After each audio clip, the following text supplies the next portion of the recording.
Everybody, we are back. It is Tapes on Live's favorite podcast, favorite channel, favorite everything. We are back. You guys already know what to do. Hit the subscribe button. Subscribe. Hit the like button if you like it. Hit the dislike button if you don't like it. Leave a comment if you like it. Leave a comment if you don't like it. Also follow us on Twitter at the Mark John NFL for me, at mholder95 for Matt, and of course, pandasubs.com. Discount code TDL for 25% off. And also go ahead and hit up Homage as well and check that out and get you a shirt or a jacket or whatever you guys need to do. Just support the channel and go ahead and work with us there. So definitely appreciate you guys go support the channel and get something from Homage. All right, Matt. So we were doing the film review of the Broncos. I'm sure yours was a lot more exciting than mine. Definitely more eventful to watch. Not as much as you'd think, to be honest with you. But really? Okay. Yeah. All right. But we're gonna be doing that today. A couple other things talk about first before we get into this. So, of course, Tom McMahon was fired. I don't think we talked about it on the show, Matt.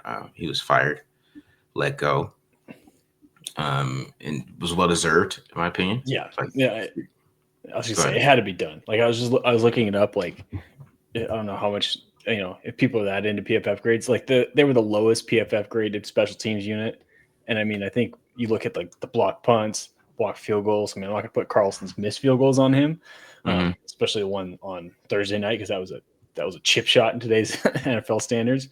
But like it was just the last like month I felt like especially. It was getting like super frustrating to see them continue to make mistakes on special teams. And like, I'm pretty sure it was against the Jags. I remember vividly, like the first 3 special teams plays they had penalties on it. And like, that just comes down to me. Like that comes down to coaching and like, a change needed to be made. I know some people were upset that they didn't also fire Chip Kelly and think that firing the special teams coaches first was weird, but the special teams this year outside of AJ Cole has been pretty terrible. For the most part, like they're like towards the bottom of the league and like kick coverage yards or kick return yards allowed, and not exactly getting like a ton of explosive plays on their own. So yeah, had to happen. Yeah. I mean, you can think about it. I mean, the Jags overtime they got to like the 40 or something super quick, right? I mean, they're on the right side of the field just from the special teams, and that's just it's been awful all year. The touchdown against Washington, that you got the block kick against the Colts, the block kick against the Broncos that basically lost in the game. It was the block kick because the Broncos didn't even score a touchdown off that. So yeah, they literally lost the game off the block kick. And you gotta, he's gonna get fired if everybody's in this game and then you lose the game because you got a kick blocked, and it keeps happening like the same way too. Yeah, I mean, we can put 3 games on special teams. The block kick against the Bears at the end of the game, at the end of regulation, the missed PAT by Carlson, who again you could probably say it's not necessarily the man's fault; it's the kicker's fault for just not executing the PAT. Yeah, and then again the Broncos game. So when you're losing and it's finger pointing season in Las Vegas, probably been for a while. You can't have those kinds of mistakes and expect to keep your job at the end of the day. And again, worst graded special teams unit in the entire league, and it's hard to argue against that. Can't have penalties and can't be giving up field position on special teams, and expect the man in charge to keep his job at the end of the day. Yeah, exactly. All right. Nothing else really happening though. Really, I mean, everything's pretty slow. The rumors are flying. I tell you, I just did my show with Glenn. The rumors are flying, Matt. They are on fire. Oh yeah? Yeah. Which one? We got Chip Kelly as the next head coach. Of the Raiders? Yeah, that's one. There's a rumor that Pete is officially out. I mean, I don't know about it. Say there's a rumor there. They're flying. The rumors are flying, and Tom Brady it's really because everybody wants to know what Tom Brady's thinking. So. Yeah, I saw. So is that where the Pete Carroll rumors coming, or the Chip Kelly's rumors coming from? Is that he apparently has him and Tom are apparently tight? Yeah. How? I don't know. Somebody posted it, and then Mike Florio said he could see it happening. Yeah. Yeah. That'd be an interesting turn of events, especially with how this year's gone with offensively. but who knows? We've seen I've learned with the Raiders over the years, you expect the stuff that you never expect. Yeah. You know, I still think Tom Brady likes winning. Let's keep it real. Yeah. Winning over everything. Anything else. So even your family. Even your family. You know what I mean? Shit, he cloned a dog. You know what I mean? So let's take it over that. He didn't like losing a dog. Yeah, he couldn't handle it. he couldn't handle losing a dog, man. He was like losing. He's probably just pissed off, you know what I mean, watching the Raiders, but we'll see, man. We'll see. But yeah, the rumors are flying off the. They're just jumping, man. It's jumping. All right. So back to your film review. So of course, offense, defense. You know how we do it. Matt, what are your thoughts on the defense, the performance? Yeah. So I thought defensively, like especially against the run, I thought they played pretty well. Like a lot of the, like one of the guys I'm doing today are Jeremy Chinn and Charles Snowden. Chinn was actually a little bit better in coverage, more to be honest with you, but he actually had a handful of good plays against the run. Snowden has pretty much taken over as like the starting edge opposite Max Crosby. It seems kind of like this coaching staff is souring on Malcolm Kuntz, where he's pretty much just like the pass rusher at this stage. Like, and Snowden's actually doing a pretty damn good job defending the run. He's gotten a lot more snaps in the last 3 games, and on a Thursday night, I just pulled up his numbers here on PFF. He only played 27 total snaps. He had 5 tackles though. I think PFF credited him with 5. NFL gave him 6. And PFF gave him 5 defensive stops. He led the team in defensive stops despite only playing in less than a third of the team's plays. Or excuse me, less than half the team's plays. And then on top of it, he rushed the passer 3 times and had 3 pressures. Yeah. Some of them were, cleanup stuff and not necessarily him winning. But hey, that's a pretty good hit rate when you can get there every time. He had the sack on on the trick play that the Broncos were running, and we'll see both ends of that too, because Chinn actually helped make that happen too. So I thought, like, in the trenches, they played pretty well. Adam Butler popped up a few times. I know I talked about doing Tonga Hemingway. He only played like 19 snaps. The rep I was talking about, if you guys remember from the instant reaction where he like flattened someone, that was a lot of fun to watch on film. If I could do, I might be able to do a 30-minute breakdown just on that one. That was so much fun. But I'm kind of hoping that he just starts playing a little bit more so we get a bigger sample size for you guys as we get into the season. I can do that because 20 plays are not that many like noteworthy reps and that kind of stuff. But for the most part, I thought they played pretty well against the run. Passing game was a different story, because if I'm a Broncos fan, I'm very worried about Bo Nix. And we'll see a few examples on here of him just kind of like missing reads, missing throws. Like it was a pretty ugly game where I think the Raiders defense kind of benefited. That's what I was talking about, hinting at in the beginning there. The Raiders defense definitely benefited from Bo Nix just missing opportunities down the field and missing throws. And on top of it, like, again, they had, I think, was it like 80 yards of penalties or something like that? Yeah. I wouldn't be surprised if the majority of them were on offense. So that's kind of where I'm getting at, where the Raiders defense did get some help. Again, played the run pretty well, but like secondary wise, I think part of the reason why you saw Kyu Blue Kelly getting in the game is Darian Porter wasn't necessarily getting targeted, but he had like at least 2 reps where he just had coverage breaks and left someone wide open, and Nix just didn't see it. Oh, wow. So I think that's why we saw a little bit more of Kelly getting in the game. And I mean, to his credit, man, he made the most of it. He got 2 picks after getting on the bench. Like, it wouldn't surprise me if on Monday night against the Cowboys, he's out there starting again, because he did play well. And again, Porter, there was a few times where like he was just kind of out of position and got lucky, to be honest with you. I mean, it's a young guy. I have confidence that'll bounce back, but definitely wasn't exactly what I was hoping for from him in his first like real big opportunity. I know it was a second start, but this was like the first chance he got to like really be the guy and be a starting cornerback. And again, I think the part of the reason why you saw Kelly getting in the game there and then kind of splitting reps was because there were a few missed throws that Bo Nix had that he just didn't take advantage of Porter playing the wrong assignment. So okay. Well, that makes sense, because Bo Nix was awful, which is super interesting since he's in his second year in that offense and he's like progressed like crazy. But that was the problem when you take Bo Nix that high, is that there always was that chance for him to be an older player. So he comes in, he's like, everything sounds good, but eventually the NFL catches up to him. What happens? The transition is smooth when you're older. But then when you get to the ceiling discussion, that's like that's when that starts to play a factors in years 2 and 3. Like I think you talked about it I don't know if you remember this. I think you said Bo Nix is going to be this year's Mac Jones, and that's looking like a pretty money take right now so far. I mean, I know the Broncos are winning, and he's had a few more. He's definitely had more clutch plays in the fourth quarter and kind of the nut cutting time of games than I think Mac Jones had in year 2. But there's definitely some Mac Jones-ness to his game in year 2. I could see that, man. I could see that. All right, so the offense, really the problem with the offense in this game was Geno Smiith. I mean, if we want to just keep it real. I mean, I'm doing Ashton Jeanty and the Geno Smith sacks, and we're going to play a game of on Geno or we're going to play that game today. We're going to do that.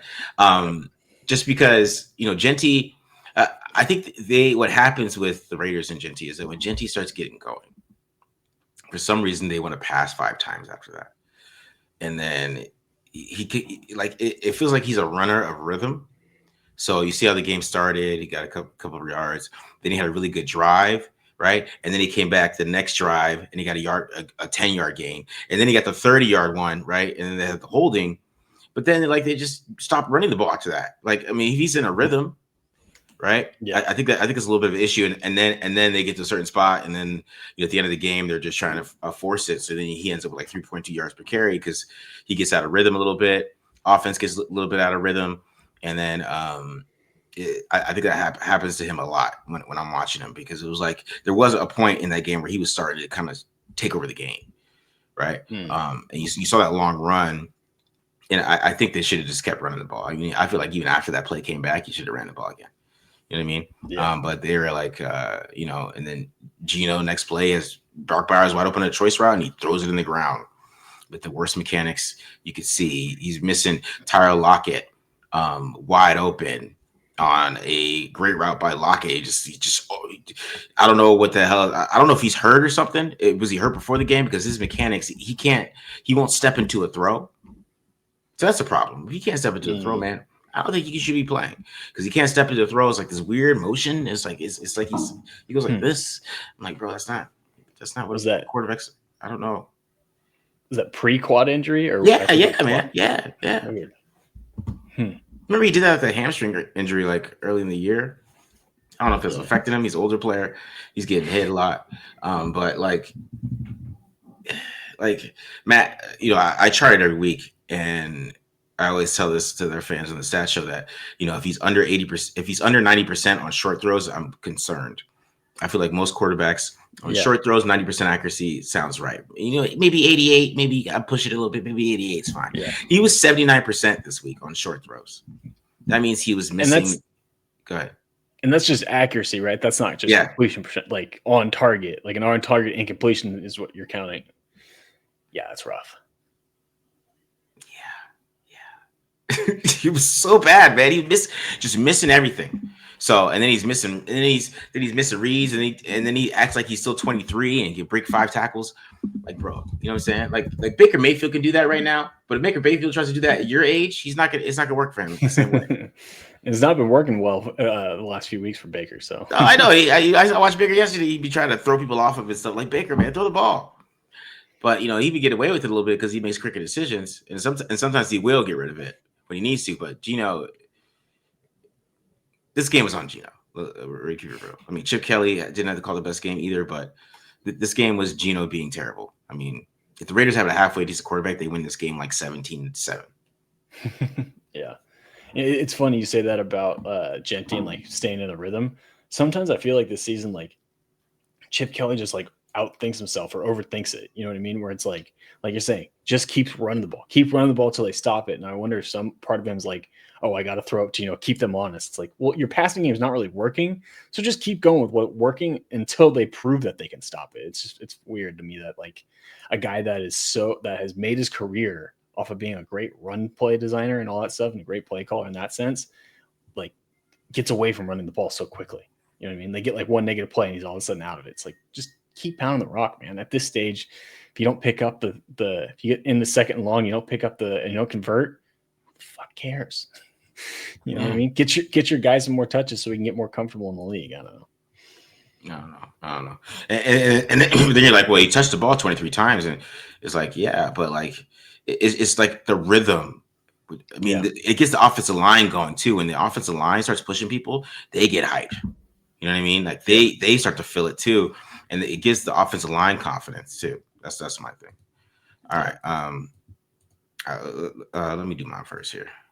All right, so we start with some Ashton Jeanty running the football. Like I said, I still think he ran the ball pretty well in this game. I know they had the 3.2 yards per carry, and there are some negative runs, but I still thought he looked pretty good. So these tosses, he every time they do a crack toss, Matt, it's like 7 yards. I was looking at my charting. Seriously. All right. Because what I like is this division here. So I let it run, and you see him just get to cut back, get that 6, get upfield like that. This is, classic crack toss. See the crack block from Jack Best right there's a good block right there from Jack. Look at this is why Jack Best was holding the guy. Look at Jack Best right there. That's a block on a lineman. I'm gonna D-tackle. You know what I'm saying? But you see here, he's able to read this well. You got good blocks here. You get JPJ out in space. Got Tucker blocking too, and you just see a good block there. A good cutback right there from him. But yeah, look at Jack Best, man. See, Jack Best, like this wasn't a hole as the other one.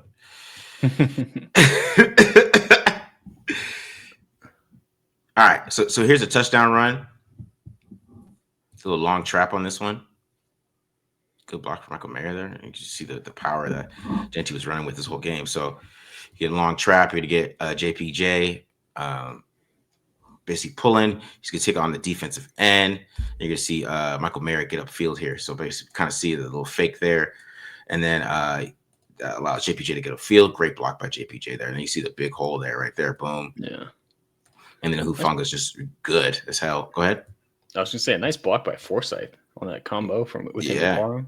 Yeah. Forsyth is terrible in pass block. A run block, he hasn't been that bad, man. He hasn't been that bad. He's not missing a lot of blocks. But you see here, he's able to Hufanga is just a beast, but he's able to just bounce off that tackle. Great. Yeah. Put his pass down, get in the end zone. So yeah, I mean, what I'm talking about, this is about 2 plays in a row, kind of. They're starting to run the ball. They're starting to get some rhythm here, right? Boom, rhythm, touchdown. Nice pull by JPJ too. All right. So on this next one, where you get some inside zone here, okay? Now this is the run right after they got the ball back. So I'll talk about the rhythm, okay? You see Jeanty, he does a great job of pressing the hole and then seeing this hole right here, right? So let it run a little bit. Boom, break some tackles. It's a good run right there. Right, it's a good job right on the inside zone, pressing the hole right there. Good vision, setting it up, right? Kind of holds Hufanga here, even though 49, he's crashing hard here. But he does a good job of just seeing this hole late, getting there, right? Good burst upfield. You kind of even see what he does when he switches, you kind of see Singleton kind of just driving him. He thinks he's going to go to this hole. It's a good job of just manipulating linebackers right there. And then gets upfield right there, breaks a tackle. 10 yards, easy. Yeah, I like Bowers there too, laying out for the guy. Free guy. Yeah. There you go, Bowers. Let's go. Oh. All right, so here's the holding call. Like, I know this is not going to be the greatest thing in the world. What I like is that they added something a little different here to the crack block. Get a little motion there, kind of holds these linebackers just enough, right? Which really opens this up. And you get another. Is that Besh again, or is that? Yeah, if it's holding, it's going to be on Besh. Oh no, it's Brock Bowers right there. Oh, gotcha. Great block by Bowers right there. Yeah. Great block by Bowers. And then Besh thinks he's going to block in offensive lineman here. Now, this is a good block by Besh right here. Mm-hmm. It's a great block. And then you got, I think it's JPJ. He's about to try to take this dude's head off. Look, he's trying to take Hufanga's head off. He laid out. That's awesome. Right? Tries to take his head off. And then right here, like if Jack Best just lets go right here. Just let go, Jack. Let go right here. Right here. I know he's trying to get a pancake or something. But look at this. This is just a great run by Jeanty. He jumps over somebody, jumps over the pile, boom, jumps over it, tackle. And he And then Jack Bash. And then here comes the flag. This will piss me off of this play. That's how late this flag comes. Yeah. Yeah, I know there would be someone that doesn't agree with me, but that's one of the holds from a wide receiver that I don't mind. It's an effort hold where like he's just gotta learn when to let go. You know what I mean? Yeah, man. I'll take that. If I get that kind of blocking effort from a wide receiver and he holds every now and occasionally, I'll take it. I'll live with it, you know? Yeah. It sucks it wiped away a big play, but I feel you, bro. Yeah. I feel you. But what I'm talking about, of course, they never ran another cracked house after this.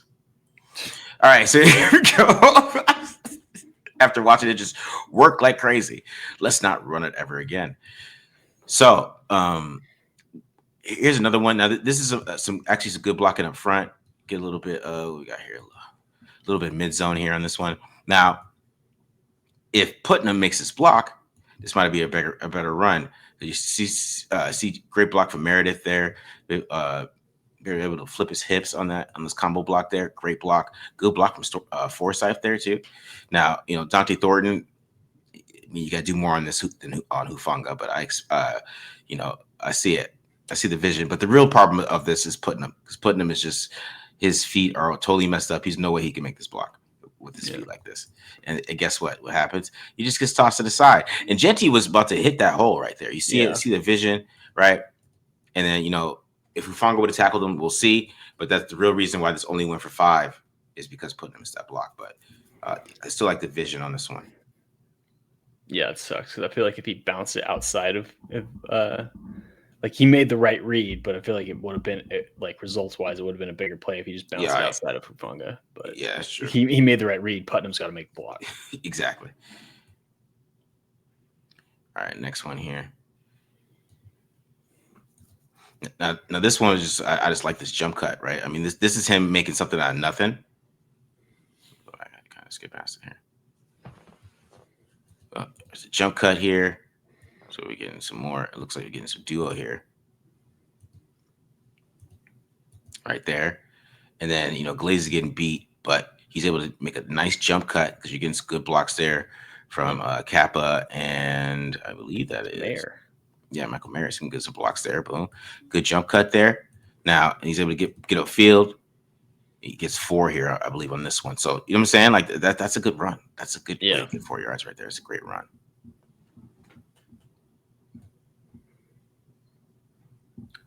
All right. There's another one here. I believe you're getting some more long trap here on this one. Yeah. Did you see Jeanty get that straight up burst? A good tackle from that safety, but 21. But I like him being decisive here on this power play. He sees it right away. Boom. He goes full speed through there. Gets 6. Gets north-south. Yeah. So I really like this one. It's a really good run right there. All right. So get to this side on this one right here. Now, what we got here? Getting some IZ here, inside zone on this one. Now, what I like about this one too, he's going to try to set up Singleton, but it doesn't work, right? It doesn't work, which sometimes I get a little frustrated. Jeanty tries to do this like he has the greatest offensive line in the world type of stuff, where he's like playing games with linebackers. Like sometimes, bro, you just got to go. Just hit this. Hit the cutback on him, yeah. Right? Just go. Just see it, because you don't have time to play games. Because then, he's not going to hold the block right here. You know what I'm saying? So is that Meredith right there? Meredith's not able to hold that block after that double team. So you get a good double team there, but Jones is able to split it, and then it's not going to work for you there. But what he does here is a good job of breaking another tackle, running with power, and still get 6. That's what I'm saying. Like, this dude gets a rhythm, keep getting the damn ball. Yeah. I mean, getting 6 is more going to be more efficient than their passing game right now. I know. All right, so it looks like we're getting a long trap again to the opposite side here, right? More long trap. And that's what I'm saying. This is one him getting decisive, but there's another one where he's just pushing, gets 5 yards. So I mean, you're obviously seeing too on these power runs. He just fits a lot better when it's crack toss, long trap. So it's like I've been saying that for a while, but it's fine. All right. So here's his worst play. The interception. I don't want to, I don't want people like, he didn't show his interception or something. But yeah, but this is the right decision by Geno. It is actually a good route by Jeanty right there. Oh, look all the space he's about to have here, right? And he just Geno kind of threw it kind of hot. Yeah, a hot one here. That's why it bounced off him like this. Yeah, this is the most Raider play ever, man. I wish it just bounced off his chest into the ground. You know what I mean? It even what even makes it even more like a Raider play is the fact they got the matchup they wanted with Jeanty on a defensive lineman dropping in coverage. Yeah, it still went it went as bad as it could have gone. Yeah, right there. Right there. Boom. And yeah, it's a little behind him on his back shoulder, a little high. But yeah, you gotta catch that. Yeah, you gotta catch that ball though. he did throw the ball hella hard at him though. Take some off it, Geno. Goddamn. Yeah, hard, and that made him like slow up for it. Yeah. Uh-huh. All right, so we're gonna get into the sacks. Let's get to the Geno Smiith sacks. We're gonna look at I believe 4 or 5 first. A couple he just ran into himself. All right, so I'm just let this one run. Just the first sack after a couple of first downs on the first drive of the game. Okay. Now, what we're getting on this one is we're getting some mesh here, right? So you're going to get, this is 12 personnel, I believe. Yeah, 12 personnel. So you're going to get a mesh from Mayer and a mesh from Dante Thornton. You're going to get Brock Bowers coming into the middle of the field here, right, on this one, right? And, the Broncos are playing some exotic man coverages, right? Because Hufanga he is playing man, so this is pure man-to-man on this one. Mm-hmm. Now, to me, Thornton is open here. I think you got to throw this ball to Thornton. Maybe Riley Moss maybe jumps over it, knocks it down. I don't know. That might be fine. But you see Brock Bowers is open, but it's too late because this is also just a spacing problem. Yeah, so fine, whatever. But I still think you got to throw that ball to Thornton. It's third down. He has enough separation if you throw a good ball to him right here. Boom, ball's out. The only thing that makes me question that is I wonder if Thornton is a yard too deep. Because ideally, I think he'd want him to pick the other crosser. That's a great see right there. And he kind of runs into he almost covers up Bowers there because that is open. If he's not there, if he is a yard shallow, he runs into he picks whoever is that Lockett's corner. Yeah, because maybe if no, that's Michael Mayer right there. Because maybe it's Mayer too. You know what I mean? Maybe they're just not as detailed. How I mixed up Michael Mayer and Tyler Lockett. That's what's going to haunt me for a while. We're going to have to figure that out later. But all right, so let's look at his eyes real quick. See here.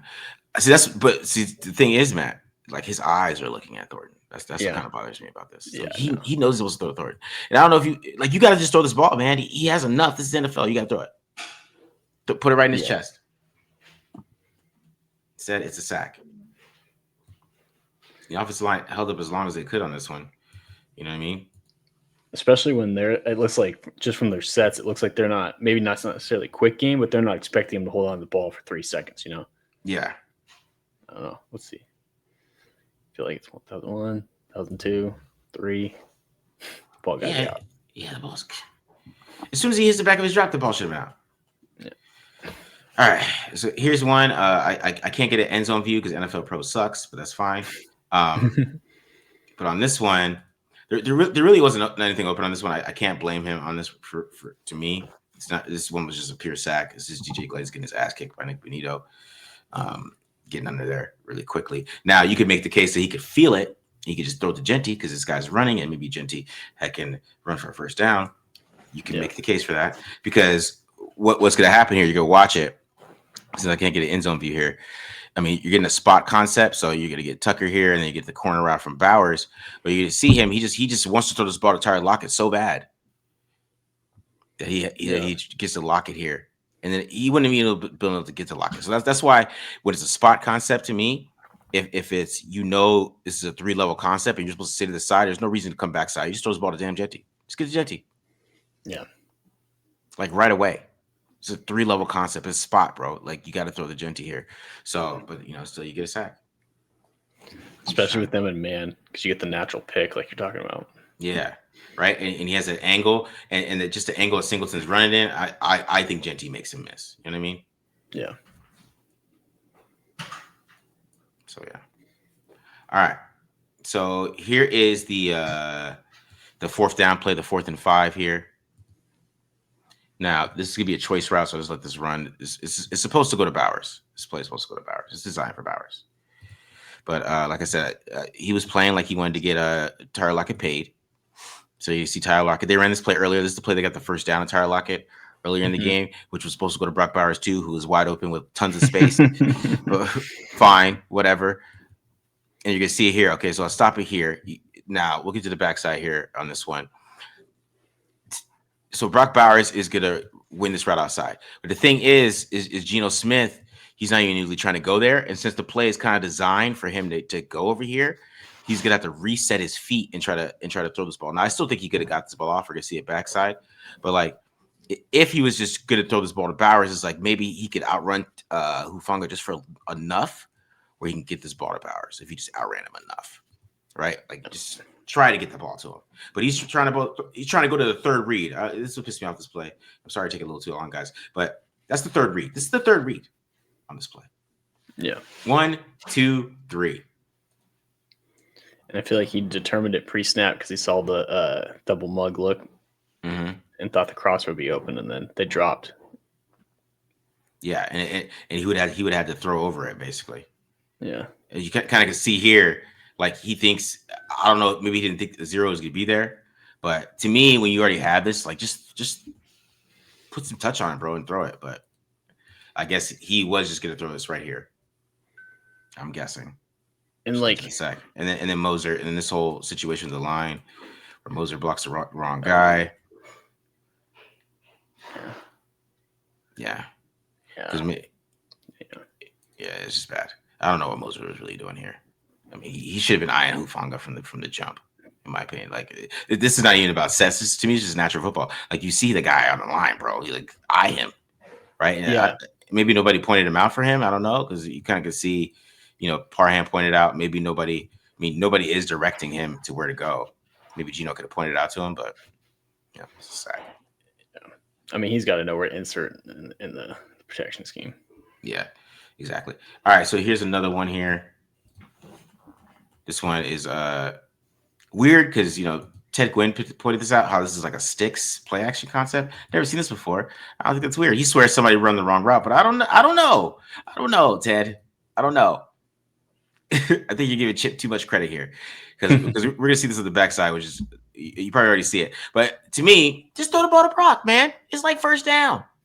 Yeah. Actually, it's like second and like 7. Yeah. Throw to Brock. Yeah. Okay. If you're not gonna throw to Brock, that's fine. You see this corner, he's moving towards Brock. They're so worried about him in his quarter coverage. Throw to Tucker. Yeah. No, we're not gonna throw.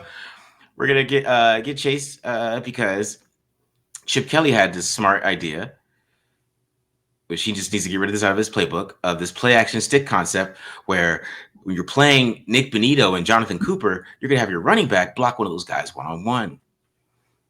So maybe the play is designed for Geno to get rid of this ball. Geno should already got rid of this ball, though. To be fair, like he could even do this ball to Jack Bash if he really wanted to. Yeah, the ball should have been out, but it's just not very genius. I'm also not a huge fan of play action calls that don't target the middle of the field. Because half the point of play action is to make the linebackers wrong, but to each their own. Yeah, what do we know, Matt? What do we know? Yeah. All right, so this one here, you're getting a choice concept. You're getting a choice white cross. This is the same play that we saw last week that he didn't throw to Trey Tucker, but this time you're getting a choice route to Tyler Lockett. Tyler Lockett was featured in this game.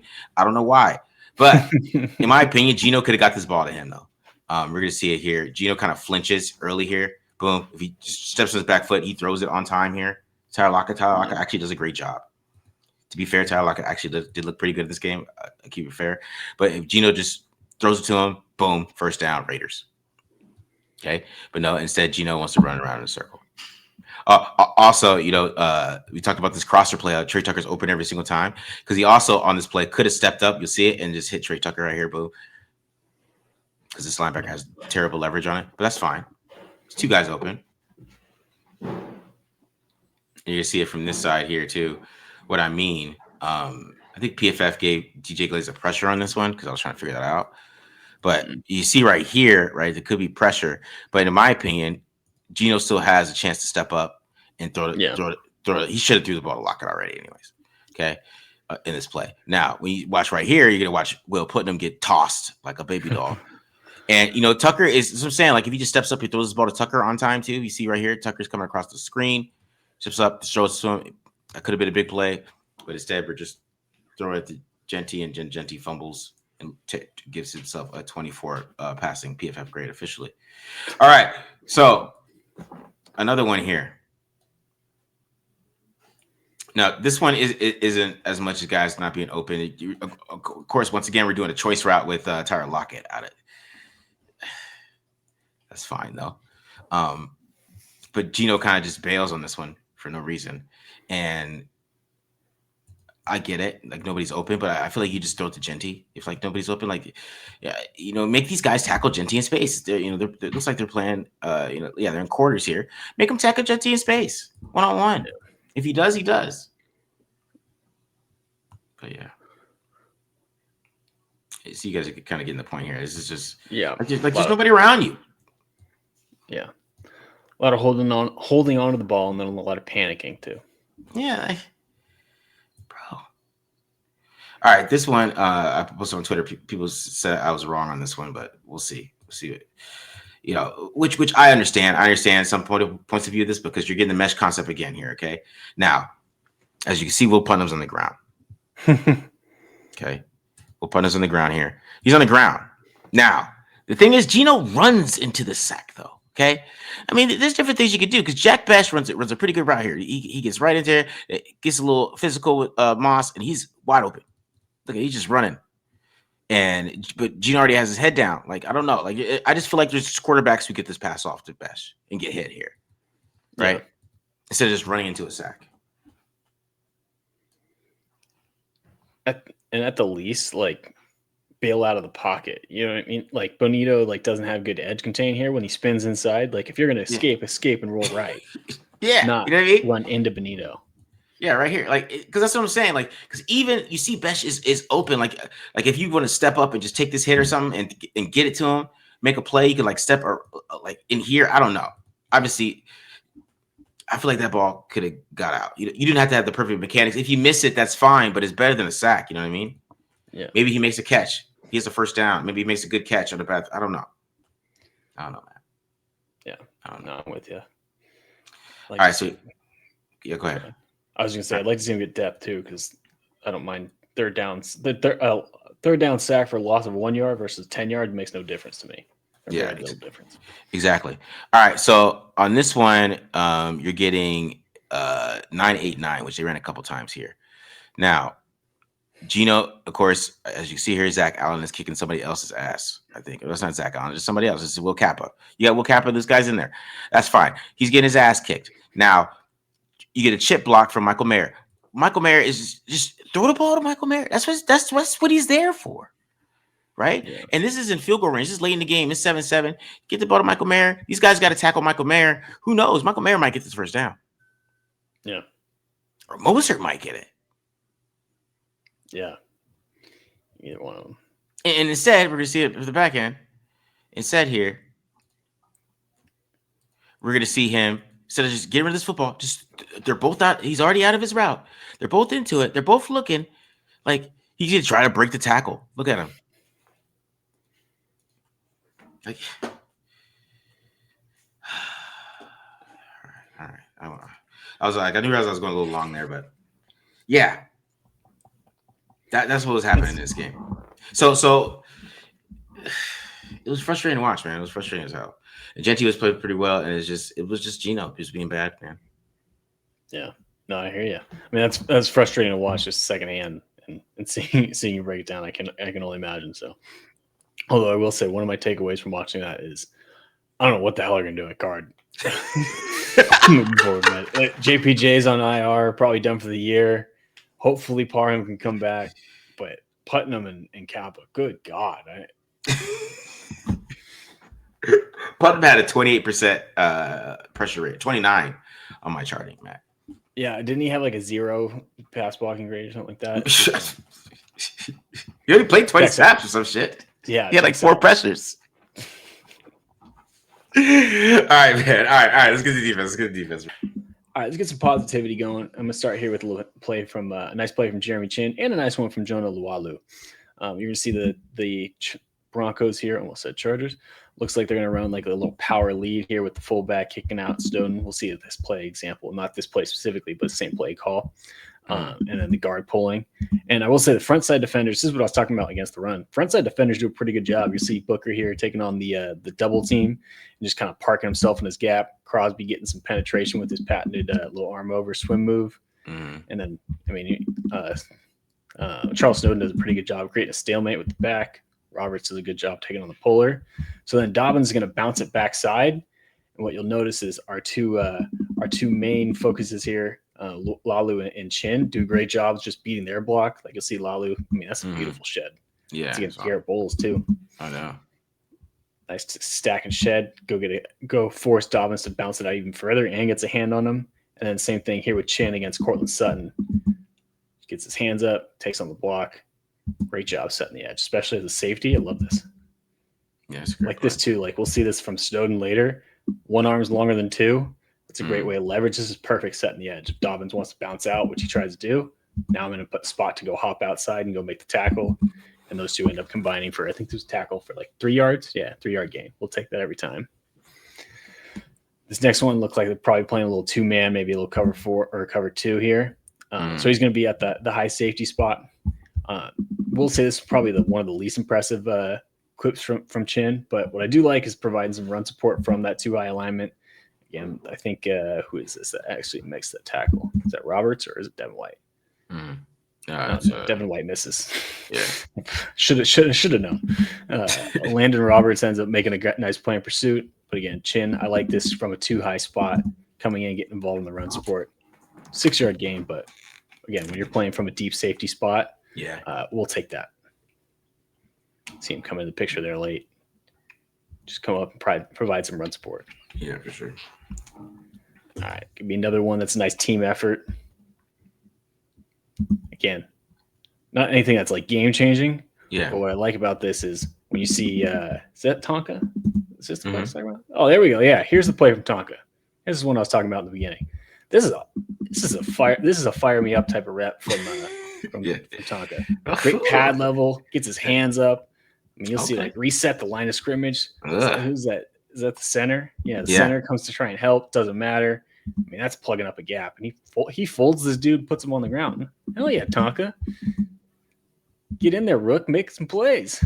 Yeah, man. Anyway, and on top of it, Max Crosby doing a good job beating his block. Chinn, same kind of thing as we just saw. What I like too is like you see him kind of like do this move, like to get inside. Like we're being a football player. Like this is technically his gap is to the outside. But he recognizes, hey, I got the running back backed up. I'm going to help and go insert into this run and then prevent the yards after contact and go help Max bring Dobbins down. Yeah, that's a good play. Not a game-changing rep by any means, but a good one nonetheless. This one I like because he just kind of uses instincts a little bit and his football IQ. Again, you guys hear me talk about this all the time with linebackers, which is basically what Jeremy Chinn is in this situation. Yeah. Like you're going to see a combo block from, I believe, the center and the left guard here. And Jonah Luwalu is actually going to get put on the ground here.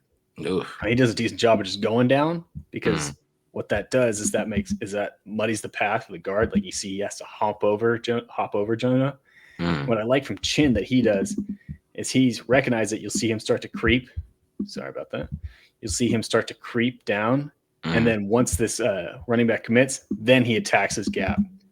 And if he had just come down right now, he makes this center's block for him. But because there's this pile and there's all this traffic in the trenches, that center can't get a clean block on him. He attacks it with his hands just to make sure he can't get the clean block on him. Yeah. And then when Dobbins tries to take it back or cut it back, he's right there to make the tackle at the line of scrimmage. Nice play. Also get good reps here from Landon Roberts, who had a much better game against the run. You see him. That's great instincts. Boom. Yeah. See the fullback key. Let me beat you to the spot. Boom. Nice take on. Mm-hmm. Also, good run support by Caillou too. Come in and show color in that gap. That's also part of what gets Dobbins to cut that backside and right into Crosby and Chinn. Now transitioning to some reps and coverage. I will say this is one example of Knicks that I was talking about, of Knicks just missing an opportunity. Like, you'll see the scramble drill. I watched right here. Ew. I mean, yeah. Let's throw that there. Actually, does he target him on this one? Yeah, he does. Oh, eventually he just skips the throw, but just kind of late. So that's a little bit of what I'm talking about. What I like about from Chinn is he does a great job of, one, getting hands on this inside receiver to disrupt the path and help the safeties out, help the safety in the corner out, Caillou, Blue Kelly, and then just plasters to Sutton, and that takes away who Knicks is looking for. Yeah. I mean, again, this is 3rd and 1, 3rd and 2. Like, if he throws that to Sutton, that's a first down. Completion, or first down. But again, he's late to see whoever that is and ends up missing the throw. Let's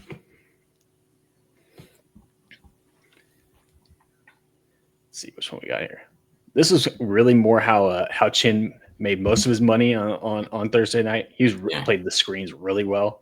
Like, you'll see, like, I think something tipped him off. I think this motion from the running back tipped him off, because, like, you'll see once the ball snaps, like, he even kind of goes from inside leverage to outside leverage once that motion happens. And then once he sees the running back go out on the swing pass out into the flat, like, he's crashing downhill already and at a perfect angle so that he beats this block from Adam Trautman, who's lined up at receiver but is a national tight end. Again, see the block take on skills, if you will, just getting his hands up, getting some separation, and ends up escorting RJ Harvey here out of bounds. Not a great tackle, but hey, we got the guy out of bounds, and it's like a 2-yard gain, maybe 1-yard gain here. Yeah, it's actually lost, but yeah, it was actually TFL. That's called film study right there. Oh, look. And then this is the same kind of thing. I mean, again, this is part of another reason why I think, like, when he saw something on film, when they motion the back across the center, like, usually a screen or something's coming, because he just does a great job of reading it. You can see he takes that away from Bo Nix. Bo Nix comes off of it. Damn it. My bad, y'all. So Bo Nix comes off of it, and then Bo Nix wants to hit this backside slant. This is where I got to tip my cap to Patrick Graham. He has Tyree Wilson, who nobody in America is thinking is dropping into coverage. But on this rep, it works out pretty well, because you see Porter gets beat here on the slant route against Sutton. But because Wilson's there, Nix can't Nix can't throw it to Sutton. So he ends up just scrambling and throwing it away. And again, they were setting up the screen on this side of the field. This is designed to be a quick hitter. If the screen's not there, just come here and hit the flat real quick. This is why they get flagged for OPI, because Jeremy Chinn, 1, reads the screen and takes that away. And then 2, we got Tyree Wilson dropping in coverage to take away the slant. So a good play by Jeremy Chinn and a great play call from Patrick Graham ends up getting the Raiders a positive play. Also, nice job. I think that's Lonnie Johnson. Yeah. Just being aggressive, initiating the contact. Make sure we get that damn penalty. Yeah, man. I wish Bo Nix threw that so he could have did a pick 6. Yeah, that would have been sick. All right, this is going to be basically same kind of thing, like Jeremy Chinn just being a heads-up player. Like, this is the trick play that the Broncos ran. We'll see this again later when we talk about Snowden. But part of the reason why the main reason why Snowden's able to make this sack is, like, what you can see what the Broncos are going to try and do. They're going to have fake the smoke screen here to Sutton, who's going to drop back to about the 42 for the backwards handoff, and they're going to have all the play design going this way, and then they're going to try and leak out RJ Harvey on a wheel route up the field. So the key here is to get Chinn or whoever's covering the back to basically fall asleep and start flowing with the play. What he does a good job of, and I mean, Harvey, I didn't even realize this the first time. Harvey's actually going to bluff a block here to seal the edge. But Chinn just stays home, senses something's up. He picks up Harvey, and I mean, you can see, like, Sutton's eyes. That's his first read, right? He's trying to throw to Harvey, but that's not there. And then I guess he didn't have a confidence in his arm to be able to make that down the field on the dig route there. Throw it back shoulder. Yeah, throw it back shoulder or something. But anyway, that gives Snowden enough time to beat his block and then go get the sack. We'll see the Snowden part of that a little bit later. All right. Give me our last clip here from Jeremy Chinn. Nothing too fancy on this one. I mean, this is just what, third and 12, third and 13. Yeah. Dropping his own coverage. Just a nice transition. Again, just come here and go up and make a tackle. Like two, especially with how much they've struggled with making tackles recently, especially in open space. Break down. Just get the guy on the ground. We don't need to be a hero. We don't need to do anything special. We just need to get the guy on the ground there. Yeah, it's definitely a focus this week because they tackle way better. Much better. They must do some drills or something. Yeah, he must have been tackling those bags or whatever. But yeah, 3 guys around him too. Love seeing that. All right, so moving on to Charles Snowden, who again made his money as a run defender. He's kind of taken over as the run defending edge on this one. Now you're going to see a little. I believe this is a toss outside zone out of jumbo personnel with the extra tight end here, with the extra offensive lineman in at tight end. So that's going to put Trotman here 1-on-1 with Snowden. And what I like about Snowden is he's quick to get his hands up. Same kind of things we were talking about with Chinn, and gets his hands on Trotman's chest. Yeah. And right here is what I was talking about before. One arm's longer than two. Like when you get control of the block with 2 hands and you're able to lock the guy out right now, the best thing you can do is to get your shoulders back to square or back to parallel with the line of scrimmage. And then get to this position right here where you've got separation, you've got an extension. So now even when Dobbins tries to bounce it out wide, you can just keep going with him and be able to make the tackle. Now I would like to see him maybe escape a little bit earlier and have a little bit more speed and explosion, maybe be a little bit flatter so he can make the tackle right at the line of scrimmage instead of giving up a couple of yards. But hey, 2nd and 4, we'll take 2-yard gains that set us up for 3rd and 2nd, for 3rd and 2, because after that was that play that I was showing you guys before where Nick scrambled and threw it incomplete. So they got off the field anyway. Yeah. This is what I was talking about earlier too with this same play call with the power lead. Basically the same as the clip as that we just saw, just only this time he's going to take on the fullback with tight ends blocking down, the whole front side of the O-line blocking down, and then the guard pulling. Again, same kind of thing. Not as clean at the point of attack. It typically happens when you're taking on a moving target or somebody in the backfield like a puller or a lead blocker, and just wins enough to create that stalemate and then get off the block and go make the tackle.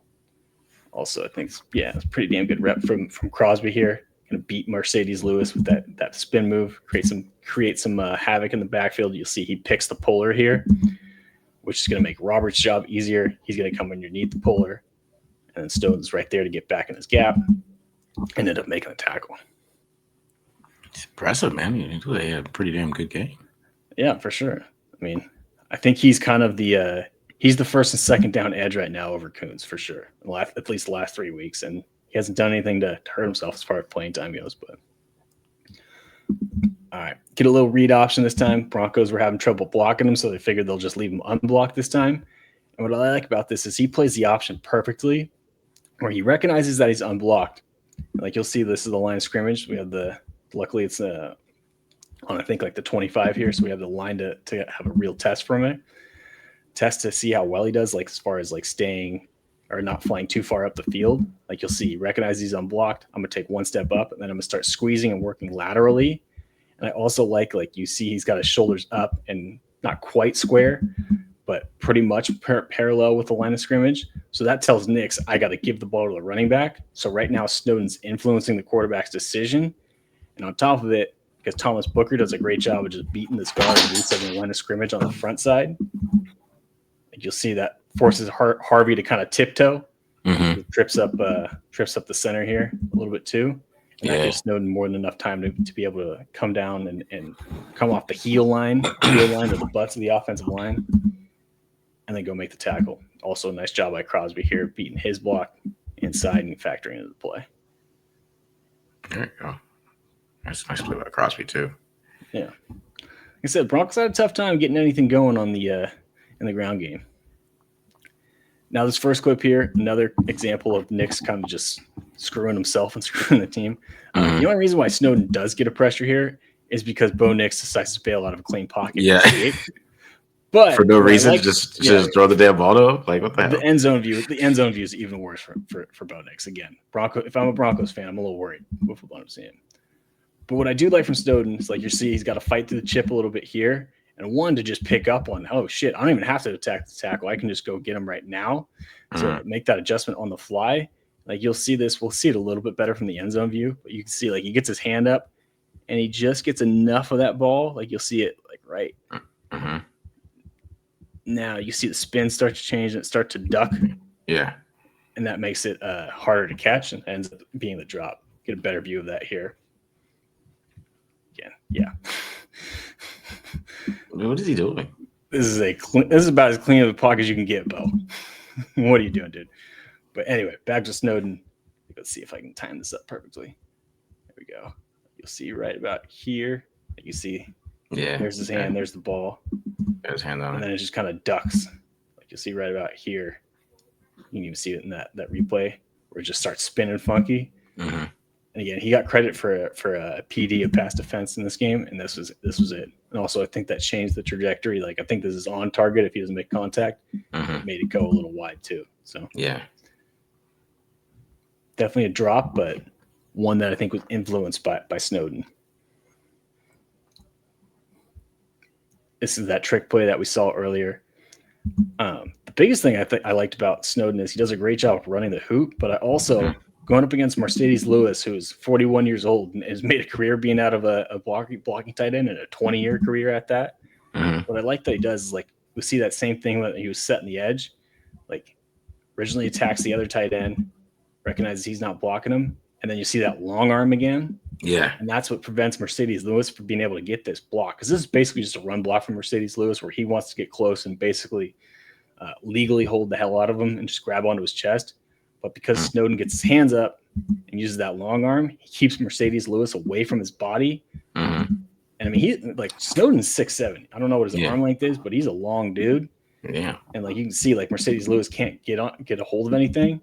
So that's what allows Snowden to win. And then on top of it, this was really nice too. Like, if you ever heard of like running the hoop, yeah. If you ever seen that drill for defensive linemen, this is like textbook of that. Yeah, it is. It's like the exact drill right there. Exactly. Yeah. If you ever watch the combine where they do that, like they call it the rabbit race, where they like run and pick up a towel. This is where that pays off. This is where that translates, and ends up getting the sack. Nice. So covered sack, but still a pretty good rep from Snowden, I thought, in my opinion. Yeah, a little bit of hustle sack, but I mean, hey, that's good right there. Yeah, and this one, I'll be honest with you guys, I just kind of included to show you his third pressure again. This is a pressure because Nix bails out of the pocket. I know we get a little bit of pressure, but come on, man. This one you got to stay in. Yeah. He ends up sailing the throw. Good Lord. All right, and then this last clip, I will say Snowden we got two more clips. Part of the reason why I included this one is another highlight for Bo Nix. Oh, wow. Yeah. Nail the crosser APM. This is what I'm talking about when I say there were some missed opportunities from Nix. Because he ends up, and then on top of it, this was just a brutal play for the Broncos. On top of it, he misses this read to Troy Franklin. And then he's going to skip the throw to Harvey. Jesus. And the Broncos get flagged for holding, I think. Good Lord. Like an illegal formation. Man, Troy Franklin scores. Yeah. This is a little bit of what I'm talking about with the Raiders defense benefited from the Broncos offense just being a mess. To miss a read, then miss the throw, and get flagged is a rough one. But part of the reason why I included this is I did like this close here from Snowden. Like he's in a spot where, like, had Harvey caught that, Harvey might get a yard or two after the catch, but he's in a great spot to be able to make that tackle. And we'll see that pay off here in this next clip. This one's really impressive because Raiders are going to show up in that double mug look. So what he's going to have to do, and again, remember, he's a natural pass rusher. He's a natural outside linebacker. So he's not used to moving like this. Like, you're going to see the Raiders start in that double A gap look. Granted, Robert starts cheating kind of early before the snap, so it tips it a little bit. But you'll see Snowden backpedal, then recognize, and I like this too, like watch his eyes as he backpedals. see how he kind of like turns his head and he sees it. He recognizes, okay, Cortland Sutton's coming into my area. And that's when he starts to transition and then just drive on the route. Not the cleanest transition, but again, offensive lineman, pass rusher, dropping in coverage. I'm not expecting much. And he ends up making the tackle like right as Sutton makes it. Yeah, also true. Very awful throw. Yeah. At least he threw the hitch. Geno wasn't even throwing that route, so I'll be fair. All right. Yeah. So, I mean, really, the defense was just clean all around. I mean, of course, there's some stuff in the secondary. I'm sure I could go watch that. Probably be like, "Oh, Bo Nix is terrible." But from like stopping the run and tackling. Yeah, there were some steps made for sure. Yeah, all those fundamental things for how they want to play defense. You know what I'm saying? Like, that's why they're able to perform well. But, like, you could always tell, like, it always is a team. If they play a quarterback that can play, then you might have something to worry about. It's like Dak Prescott's going to hit that dick. You know what I mean? Yeah. He's not going to miss that read. He's not going to miss that. Dak's going to hit that. And George Pickens, CeeDee Lamb's is going to be running. You know what I mean? Yeah. So, yeah, there is some instances where they're getting lucky, and because even though when I watch that play, I'm like, Kyle Kelly, nobody's on your side. Like, shouldn't you be following at least? But so a couple of things like that. But just to see them just be more sound and not look like, like they did against the Jags, where they're just missing tackles left and right. They can't tackle anybody, and they can't stop anybody. It was definitely better to see, but a lot of that was Bo Nix. I could tell just from watching. Yeah, like I said, running game, I think the Raiders took a lot of steps, like you said. I think especially coming off 5 days after what was a pretty tough running performance against the run, against the Jags, and then to play the way they did against a team that's, I think the Broncos are decent at running the ball this season, but it was definitely a good sight to see, and I think more encouraging than anything, the tackling was cleaned up. Like, I don't even know, they had only 7 missed tackles, and it was 7 different guys, right? So they only had nobody had multiple, which is good to see. So definitely some strides being made. But the passing game I will say, was a little bit more. They played a quarterback that's not playing well this year at all. Yeah. All right, guys. Well, I hope you guys enjoyed this episode. Hit the subscribe button. Subscribe. We are out of here. Make sure to hit up homage, pandasubs.com. Go ahead and hit up both of those guys. Support the channel. And we are out of here. Peace.